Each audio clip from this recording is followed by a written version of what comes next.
혹시 최근에 칼국수 드신 적 있으십니까? 한 그릇 가격이 8,000원을 훌쩍 넘겼습니다. 원인을 따지고 올라가다 보면 이런 물가 쇼크, 글로벌 경제 흐름과 무관치가 않습니다. 한국 밥값이 스리랑카 시위와 중국까지 이어지는 모습인데요. 글로벌 ET에서 자세히 짚어보도록 하겠습니다. 자, 글로벌 ET는 홍석우 기자와 함께 짚어보도록 하겠습니다. 오늘부터 잘 부탁드리겠습니다. 네, 안녕하세요. 예. 네. 자, 저도 많이 좀 체감을 합니다만 요즘 직장인들 한 끼 식사 가격이 어마어마하게 올랐어요. 네, 최근에 저희가 방송 중에 이제 서울 여의도에 보면은 이제 직장에 복귀한 직장인들이 많은데요. 돌아와 보니 이런 얘기들을 많이 해요. 밥값이 너무 올라도 올랐다. 점심 한 끼 이게 10,000원을 꽉 채워도 남는 게 없다고 합니다. 이 메뉴판 사진 한번 보실래요? 네. 칼국수 얘기 나오는데 이게 8,000원이라고 써져 있습니다.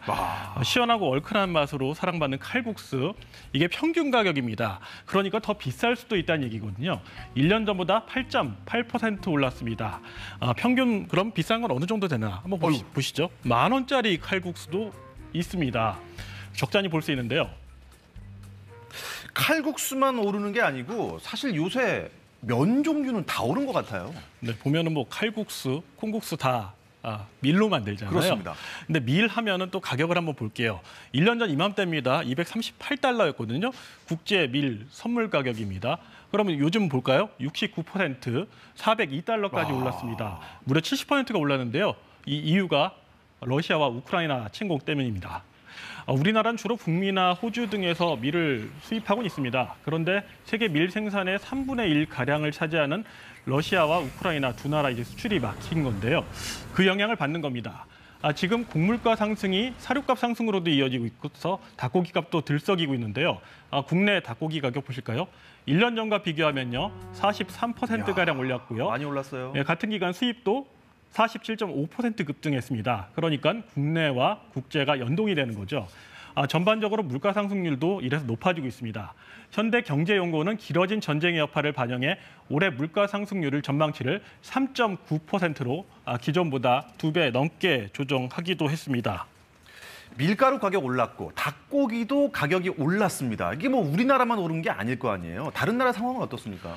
예, 우리나라가 올랐으면 다른 나라도 오르는데요. 뭐 우리나라는 뭐 닭고기가 올랐다, 그럼 좀 줄이자 그러는데 닭고기가 주식인 나라가 있습니다. 인도양에 있는 섬나라 스리랑카인데요.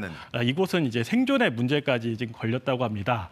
빚 갚을 돈이 없다며 결국 채무 불이행 또 디폴트까지 선언을 했습니다. 스리랑카 지금 나라 전체가 비상인데요. 결국 국제통화기금, 그러니까 IMF와 구제금융 협상에 들어갑니다.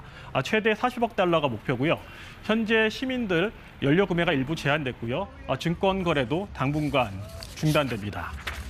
이야, 스리랑카 국민들 뭐 당장 하루 먹을 거리 걱정하는 상황이겠네요. 지금 어떻습니까? 네, 긴 코로나로 관광객 발길이 좀 끊겼거든요. 그래서 이제 좀 나아지나 했더니 이번에는 우크라이나 전쟁까지 겹친 겁니다. 현장의 목소리 직접 들어봤습니다. Sini. 슈거. 얼마나 올랐나요? 고차, 슈거 고차기야. Kilo ka 200 bana hai. 킬레카, 대시약, 바나. 이스라 기약이야? 125. Petrol ne, kiripiti ne, gas ne, sandpaper, southern papers ne. 네. 이 돈 가치는 폭락했고 물가도 폭등했습니다. 1948년 독립 이후에 최악의 경제난에 민심이 폭발해 버렸습니다. 보름 넘게 대통령 퇴진을 요구하는 시위 이어지고 있습니다. 어떻습니까? 그러면 결국 이 물가 상승, 스리랑카 굉장히 심각한 상황인데 러시아와 우크라이나 전쟁 상황, 그리고 전쟁을 추진한 러시아 푸틴 대통령이 스리랑카 국민 입장에서는 악의 축인 거예요, 그렇죠? 네, 결국 뭐 그렇다고 할 수밖에 없겠죠. 또 그런 걸 증폭시킬 수 있는 나라가 있습니다. 바로 중국인데요. 우리나라에도 큰 영향을 주고 있죠. 세계의 공장 중국도 글로벌 인플레이션에 큰 위협이 될 거란 진단이 나왔습니다. 지난달 중국의 생산자 물가지수는 8.3%를 뛰어 시장 예상치를 크게 웃돌았습니다. 전쟁으로 인한 국제유가, 원자재값 급등 등 영향이 컸는데요. 이렇게 되면 중국에서 물건을 수입하는 다른 나라들도 타격을 받을 수밖에 없습니다. 여기에 코로나로 20일 넘게 봉쇄되고 있는 상하이 여파도 상당할 것으로 분석됩니다. 이렇게 푸틴발 물가 상승 압력으로 선진국의 60%가량이 연간 물가 상승률이 5%를 넘겼다고 합니다. 미 CNBC는 전 세계가 경기 침체가 아닌 전쟁에 따른 침체, 그러니까 워세션에 빠질 수 있다고 경고를 했는데요. 실제로 IMF에서는 세계 143개 나라의 올해 경제 전망치를 더 낮출 것이라고 예고했습니다.